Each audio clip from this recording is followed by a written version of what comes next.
de Marcos hay un relato que entendí es muy pertinente para el tema que se está desarrollando durante todo este año y el tema que van a estar trabajando particularmente en los campamentos.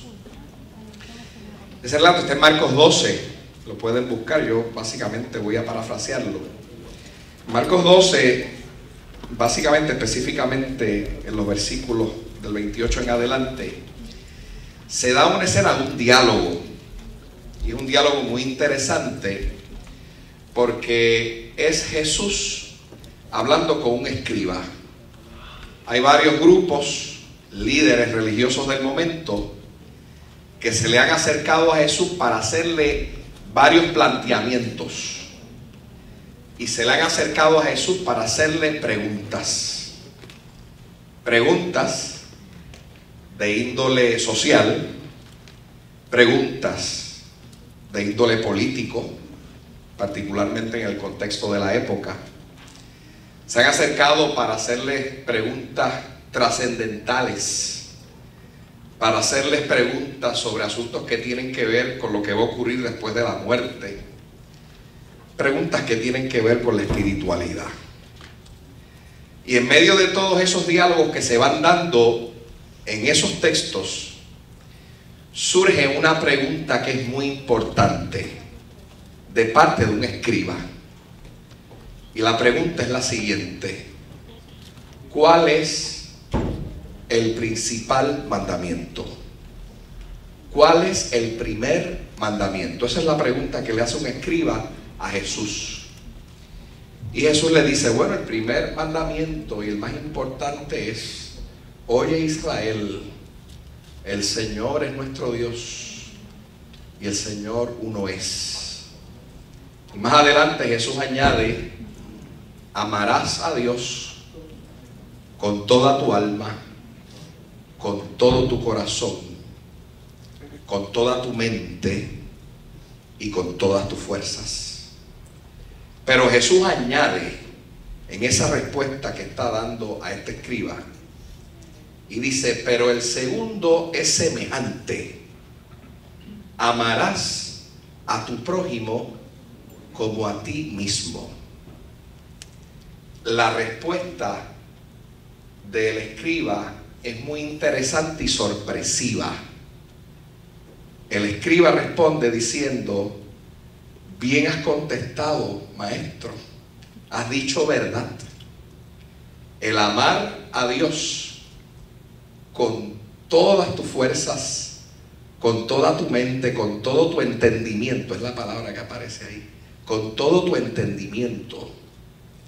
Amar a Dios con toda el alma y amar al prójimo como a uno mismo es mayor que todos los holocaustos y sacrificios. Esa respuesta de ese escriba para mí es sorpresiva, porque es uno de los pocos escenarios, de las pocas escenas donde vemos a Jesús coincidiendo con los líderes religiosos de la época. Y si para mí es sorpresivo y para nosotros es sorpresivo, cuando nos exponemos a ese texto, para Jesús también fue sorpresivo. Jesús, dice el relato, que viendo que había contestado sabiamente, le dijo, no estás lejos del reino de Dios. Y eso es tremendo porque, parafraseando la respuesta de Jesús a este escriba, Jesús le está diciendo, ahora estás comenzando a entender. Precisamente cuando Dios se encarna en la figura de Jesús, Él ha venido ciertamente a morir por los pecados de cada uno de nosotros. Él ha venido a traer libertad. Él ha venido para que podamos disfrutar de una transformación. Sin embargo, Dios se ha encarnado en la figura de Jesús para hacer mucho más que eso. Y Dios se ha encarnado en la figura de Jesús para que nosotros y ese liderato religioso en ese contexto lograra tener un sano entendimiento de lo que es y lo que consiste la espiritualidad que él plantea. Y eso lo comenzamos a ver en todo el ministerio de Jesús. Jesús en Mateo capítulo 23, el versículo 23, en un capítulo donde Jesús le da un palo bien dado a los líderes de la época, le dice: ustedes diezman la menta, diezman el comino, que son especias aromáticas que son muy importantes en las ofrendas y en los sacrificios que se hacían, pero ustedes se han olvidado de lo más importante. Se han olvidado de la misericordia, de la justicia y de la fe. Y en Lucas, en el capítulo 18, los versículos del 9 en adelante, Jesús, queriendo transformar ese entendimiento de lo que es la espiritualidad en el contexto de su reino, Jesús le habla una parábola a su gente y dice: mira, había dos personas, había un fariseo y había un publicano. Y el fariseo fue y comenzó a hacer sus oraciones y dijo: Señor, yo te doy gracias. Te doy gracias porque yo ayuno 2 veces en la semana. Yo te doy gracias porque yo oro continuamente. Yo te doy gracias porque yo soy tan santo. Yo te doy gracias porque yo soy lo más grande que pueda haber en esta tierra con relación a la espiritualidad.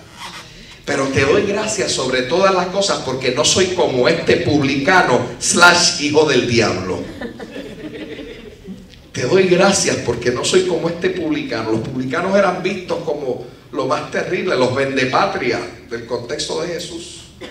Gente que trabajaba para el Imperio Romano, el mayor acto de traición que los judíos podían considerar. Y te doy gracias porque no soy como este.